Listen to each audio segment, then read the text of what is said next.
Naka-edit yung mukha. Yung nung nag-stay pala ako, di ba 2020, tapos 2021, nag-work na ako ulit. Tapos, yung pinag-workan ko na yun, pinag-stay kami dun sa mga kasing may quarters kami dun. Tapos, nagtataka ako, bakit parang may nagsira nung ano namin. Hindi ako sure Tapos, kakaiba yung mga kinikilos ng mga empleyado.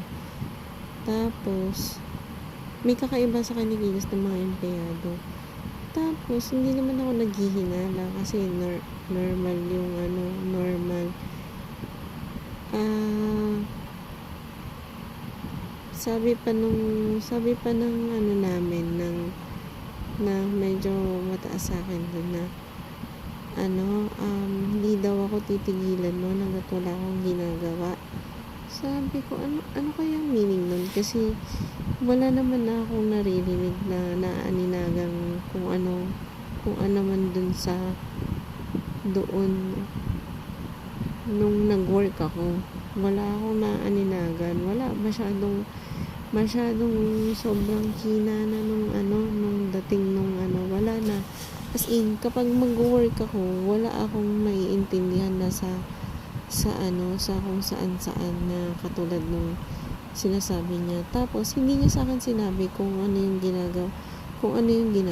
Di niya yun sa akin sinabi. Tapos, na-isolate ako. Parang for 3 months yata yung na-isolate ako. Pagkatas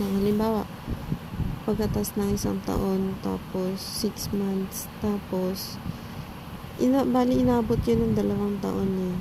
Tapos, na-isolate ako. Tapos, may nagpanggap daw na ako doon. Sabi ng source, may nagpanggap daw na ako. Maganda daw. Ewan ko. Natatawa ako sa mga sinasabi nung nag-inform sa akin na, ang ganda daw ng Tapos kung wala, hindi naman ako kagalit yung sinabi nila. Parang, pinapicturan ka daw. Yun nga yung iniisip ko na, pinipicturan nga kami doon.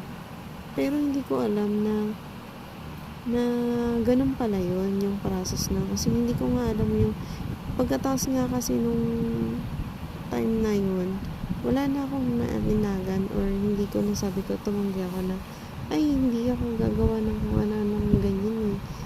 Basta naririnig ko lang siya, tas may nararamdaman na akong kakaiba.